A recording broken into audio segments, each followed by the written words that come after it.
नमस्कार विद्यार्थी मित्रांनो, उमेद आयएसच्या ऑनलाईन प्लॅटफॉर्मवर मी प्रफुल्ल कुमार तुम्हा सर्वांचं पुन्हा एकदा मनापासून स्वागत करतो। राज्यसेवेच्या संदर्भामध्ये एक महत्त्वपूर्ण अपडेट आज आलेली आहे। महाराष्ट्र लोकसेवा आयोगाने वैकल्पिक विषय रद्द करण्याच्या संदर्भामध्ये एक महत्त्वाची सूचना काढलेली आहे, अधिसूचना काढलेली आहे। नोटिफिकेशन काढून एक परिपत्रक काढून ती प्रसिद्धी पत्रकाच्या माध्यमातून आपल्याला क्लिअर करून दिलेला आहे।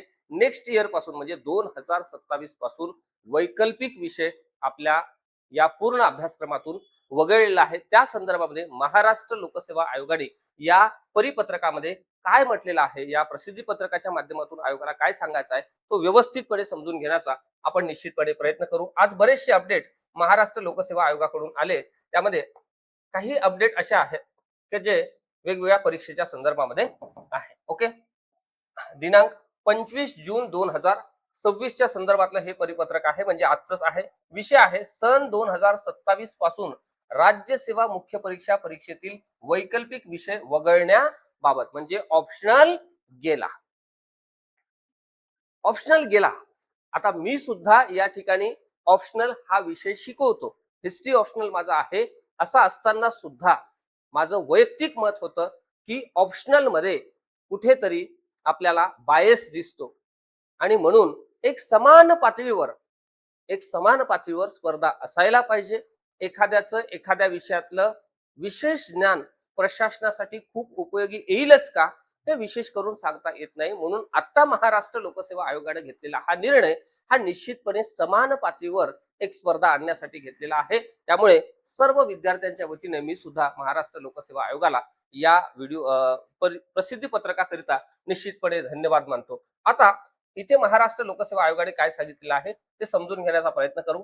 आयोगाच्या दिनांक 24 जून 2022 रोजीच्या प्रसिद्धी पत्रकाने जाहीर केल्यानुसार महाराष्ट्र नागरी सेवा राजपत्रित गट अ व गट ब अंतर्गत राज्यसेवा मुख्य परीक्षेच्या परीक्षा योजनानुसार सध्या स्थितीत उमेदवारांना वैकल्पिक विषयाचे 2 पेपर अनिवार्य आहे।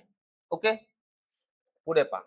पुढे MPSC ने वेगवेगळ्या देशातील संस्थांचा अभ्यास केला, ज्यामध्ये तामिळनाडू, तेलंगणा, मध्य प्रदेश, गुजरात, राजस्थान, पंजाब, हरियाणा, उत्तर प्रदेश, बिहार इत्यादी लोकसेवा आयोगांनी त्यांच्या राज्य सेवा मुख्य परीक्षा पद्धतीमधून वैकल्पिक विषय म्हणजे ऐच्छिक विषय वगळले असून त्याऐवजी अधिक एक समान व प्रमाणित मूल्यमापन पद्धतीचा अवलंब केलेला आहे। याच राज्यांच्या धर्तीवर महाराष्ट्र लोकसेवा आयोगाने सुद्धा समान पातळीवर स्पर्धा दिसावी किंवा असावी यासाठी एक महत्त्वपूर्ण निर्णय घेतला, तो म्हणजे 2027 पासून ऑप्शनल आपण वगळणार आहोत अशा पद्धतीची सूचना त्या ठिकाणी आपल्याला केली। त्याच धर्तीवर सर्व बाबींचा साकल्याने विचार करून महाराष्ट्र लोकसेवा आयोगाने नागरी सेवा राजपत्रित गट अ व गट ब अंतर्गत राज्यसेवा मुख्य परीक्षेतील वैकल्पिक विषय वगळण्याचा निर्णय घेतला आहे।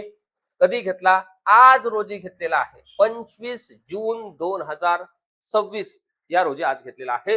आयोगाचा उपरोक्त निर्णय सन 2027 च्या राज्यसेवा मुख्य परीक्षेपासून लागू राहील, म्हणजे 2026 ची आता जी मुख्य परीक्षा होणार आहे तिला ऑप्शनल आहे, नेक्स्ट इयर पासून ऑप्शनल नसणार। ओके, चला। त्या अन्वये खालील तक्त्यात दर्शवल्यानुसार राज्यसेवा मुख्य परीक्षेकरिता मराठी आणि इंग्रजी या भाषा विषयाचे 2, निबंध या विषयाचा 1 आणि सामान्य अध्ययनाचे 4 असे एकूण 7 पेपर अनिवार्य राहतील। भाषेचे 2, त्यानंतर निबंधाचा 1 आणि सामान्य अध्ययन म्हणजे GS चे 4 पेपर असे एकूण 7 पेपर। पूर्वी किती होते? 9 पेपर होते। 2 जे पेपर आहे ऑप्शनलचे ते आता काय झालेले आहे? कमी झालेले आहे। ही बाब इथे लक्षात घ्या। आता पहा, इथे जो चार्ट आपल्याला सध्याची राज्यसेवा मुख्य परीक्षा ही या पद्धतीची आहे। आता इथे काय मायनस झालेला आहे? हे 250 मार्क मायनस झालेले आहे। वैकल्पिक विषय पेपर क्रमांक 1 आणि वैकल्पिक विषय पेपर क्रमांक 2 हे मायनस झालेले आहे। म्हणजे किती मार्क्स मायनस झालेले आहे? 500 मार्क यातून मायनस झालेले आहे। टोटल किती होते? 2025 मधून जर 500 मायनस झाले तर इथे दिसते आपल्याला किती? 1525 मार्काची परीक्षा ही 2027 पासून आपली असणार आहे। ही बाब इथे लक्षात घ्या। मुलाखतीच्या गुणांमध्ये कुठेही फेरबदल महाराष्ट्र लोकसेवा आयोगाने केलेला नाही किंवा GS च्या कुठल्याही गुणांमध्ये केलेला नाही किंवा अभ्यासक्रमामध्ये केलेला नाही। फक्त ऑप्शनल चेंज झालेला आहे. चेंज झाला म्हणजे वगळण्यात आलेला आहे, कॅन्सल करण्यात आलेला आहे.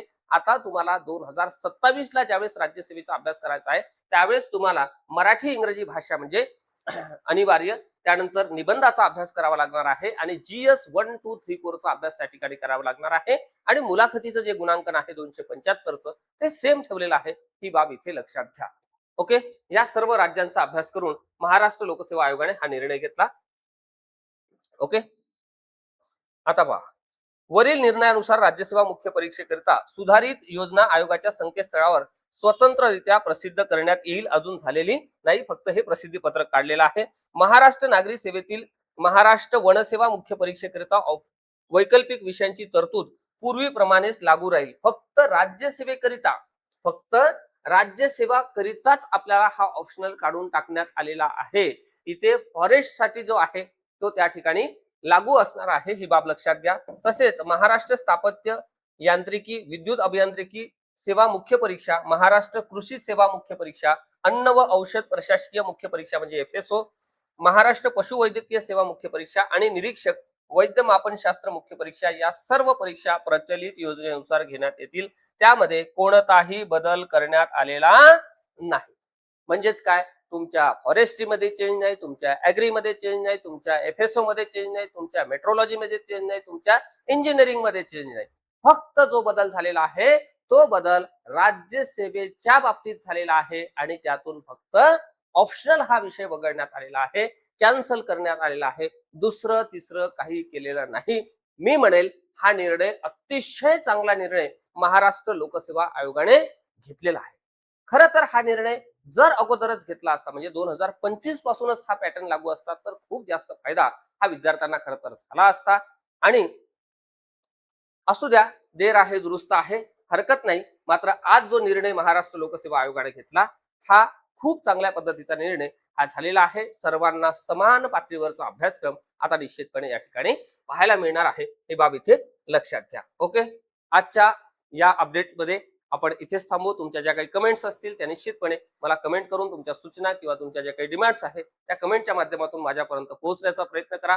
आणि नवीन असाल तर उमेद आयएसच्या या युट्यूब चॅनलला सबस्क्राईब करून ठेवा, जेणेकरून तुम्हाला असे नवनवीन जे अपडेट्स आहे आणि परीक्षाभिमुख जी माहिती आहे ती लवकरात लवकर तुमच्यापर्यंत पोहोचेल. आजच्या या सत्रात मी इथेच थांबू. लवकरच भेटू दुसऱ्या नव्या अपडेटमध्ये. तोपर्यंत खूप खूप धन्यवाद.